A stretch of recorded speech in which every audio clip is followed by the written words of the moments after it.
আসসালামু আলাইকুম বন্ধুরা, কেমন আছো সবাই? আশা করি সবাই অনেক বেশি ভালো আছো।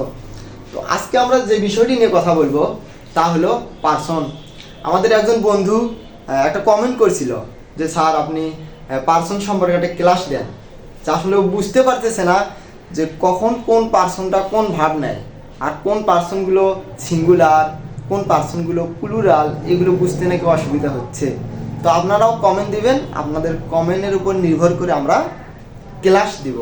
দেখো, আমরা প্রথমে যেটা জানবো তা হলো পার্সন তিন প্রকার। আমরা কিন্তু আগে থেকেই জানি পার্সন তিন প্রকার: first person, second person, third person. আমরা ছোটোবেলা থেকেই পড়তেছি। তো এখন এই প্রত্যেকটা পার্সন আবার দুটা করে ভাগ আছে। যেমন first person singular plural, second person singular plural, third person singular plural. এই সিঙ্গুলার আর প্লুরালগুলোই আমরা কি করতে পারি না, আইডেন্টিফিকেশন করতে পারি না যে আসলে কখন ফার্স্ট পার্সন সিঙ্গুলার আর ভাবটা কি নিবে, কখন ফার্স্ট পার্সন প্লুরাল তখন ভাবটা কি নিবে, আবার কখন সেকেন্ড পার্সন সিঙ্গুলার প্লুরাল সে কোন ভাবটা নিবে, কোন টেন্সে গিয়ে কোন ভাবটা নিবে। থার্ড পার্সন আবার সিঙ্গুলার কোন টেন্সে কোন ভাবটা নিবে, থার্ড পার্সন প্লুরাল কোন টেন্সে কোন ভাবটা নিবে। এই বিষয়গুলো আমাদের ঝামেলা পাকায়। তো সব থেকে বেশি যে ঝামেলাটা আসে সেটা পুরোটাই থার্ড পার্সন সিঙ্গুলার। এই থার্ড পার্সন সিঙ্গুলারে গিয়ে সব ঝামেলা, যে আসলে কোনটা থার্ড পার্সন সিঙ্গুলার, কোনটা থার্ড পার্সন প্লুরাল। আমরা শুধু দেখে চিনি থার্ড পার্সন প্লুরাল, কিন্তু বাকি যে আমরাগুলো সাবজেক্টগুলো দেখি বা প্রোনাউনগুলো আছে, এগুলো কোনগুলো সিঙ্গুলার কোনগুলো প্লুরাল নিরূপণ করা খুবই সমস্যায় হয়ে যায়। দেখো, ফার্স্ট পার্সন সিঙ্গুলার হলো আই, আর ফার্স্ট পার্সন প্লুরাল হলো we. Second person singular you, second person প্লুরালও you. Third person plural they, যেটা আমরা আগে থেকেই জানি প্লুরালে কোনো ঝামেলা নেই।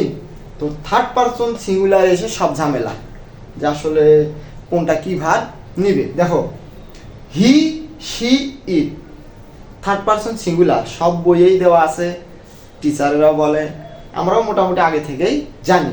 কিন্তু এই হি, শি, ইট এটা বাদে যখন সাবজেক্ট চলে আসে থার্ড পার্সন সিঙ্গুলার, তখনই আর আইডেন্টিফিকেশন করতে পারি না যে আসলে কোনটা সিঙ্গুলার আর কোনটা প্লুরাল। দেখো, এখানে সবগুলো বিষয় একেবারেই দেওয়া আছে।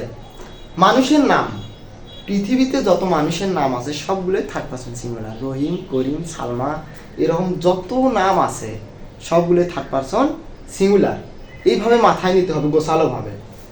বস্তুর নাম, পৃথিবীতে যত বস্তু আছে যেগুলোর জীবন নেই সবগুলোই থার্ড পার্সন সিঙ্গুলার, এটা আমাদের একেবারে ক্লিয়ার। প্রাণীর নাম, যত প্রাণী আছে পৃথিবীতে সবগুলোই থার্ড পার্সন সিঙ্গুলার। এগুলোও বোঝা অনেক সোজা। কিন্তু যখন আমি আর্টিকেল প্লাস নাউনে চলে আসছি তখনই আবার ঝামেলা, যে কি থার্ড পার্সন সিঙ্গুলার নাকি থার্ড পার্সন প্লুরাল, ওই ঝামেলা আবার আমাদের ফেস করা লাগতেছে। দেখো, এখানে একটাই সমাধান, আর্টিকেল প্লাস নাউন।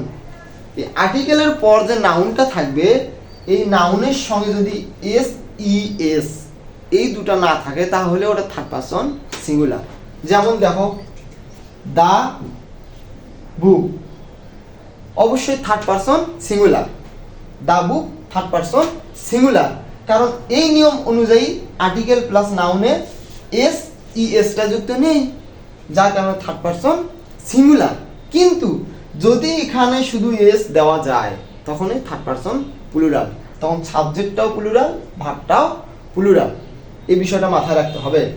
তারপর দেখো, যা মাপা ও পরিমাপ করা যায়। দেখতে অনেকগুলো মনে হলেও যেগুলো মাপা যায়, পরিমাপ করা যায়, এগুলো থার্ড পার্সন সিঙ্গুলার। যেমন দেখো, 2 আওয়ার্স, 2 অবশ্যই একটা প্লুরাল অর্থ প্রকাশ করে, 2, 1 হলো সিঙ্গুলার, 2 প্লুরাল, কিন্তু আসলেই প্লুরাল দেখতে মনে হলেও প্লুরাল নয়, কারণ এগুলো কি মাপা ও পরিমাপের মধ্যে অন্তর্ভুক্ত। দেখো, 10 মাইলস, 10 অবশ্যই প্লুরাল, 1 হলো সিঙ্গুলার, কিন্তু এখানে কিন্তু মূল বিষয়টা বুঝতে হবে। দেখো, মাপা ও পরিমাপ করা যায়, যার কারণে 10 মাইলস অনেক মনে হলেও আসলে সেটা কি বলতো, থার্ড পার্সন সিঙ্গুলার। তারপর দেখো, 4 লিটার্স অফ মিল্ক, 4 লিটার দুধ, 4 বেশি বোঝাচ্ছে, কিন্তু আসলে বেশি বোঝালে সবসময় কি হয় না, প্লুরাল হয় না। এগুলোও কি থার্ড পারসন সিঙ্গুলার। আর আমাদের এইগুলো সমাধান করতে গেলে সব থেকে প্রধান যে বিষয়টা লাগবে তা হলো এই স্টার চিহ্নটা। দেখো, পৃথিবীর সব আনকাউন্টেবল নাউন, পৃথিবীতে যত আনকাউন্টেবল নাউন আছে যেগুলো গণনা করা যায় না সেগুলোকেই কিন্তু আনকাউন্টেবল নাউন বলে। আর এই আনকাউন্টেবল নাউনের আরেকটা নাম আছে, সেটা হলো নন কাউন্ট নাউন। এই নন কাউন্ট বা আনকাউন্টেবল নাউন যতগুলো আছে পৃথিবীতে গণনা করা যায় না সবগুলোই থার্ড পারসন সিঙ্গুলার। এই বিষয়টা আমাদের খুব ভালোভাবে মাথায় রাখতে হবে যে আনকাউন্টেবল নাউন যতগুলো আছে সবগুলোই থার্ড পারসন সিঙ্গুলার। তাহলেই আমরা এই পারসনটা ভালোভাবে নিরূপণ করতে পারবো এবং কোনটা সিঙ্গুলার কোনটা প্লুরাল তখন ভাবটাও আমরা কি সাবজেক্ট ভাব এগ্রিমেন্টে অনেক সুন্দরভাবে সামঞ্জস্য করে বসাতে পারবো। আর এই বিষয়টা আর্টিকেল প্লাস নাউন, এই আর্টিকেল প্লাস নাউনের সঙ্গে এস ইএস যদি না থাকে তাহলে থার্ড পারসন সিঙ্গুলার। আর আর্টিকেলের পরে যে নাউনটা থাকবে এই নাউনটার সঙ্গে যদি শুধু এস ইএস যুক্ত থাকে তাহলে থার্ড পারসন প্লুরাল। তো এই ছিল আমাদের পারসনের সংক্ষিপ্ত ক্লাস।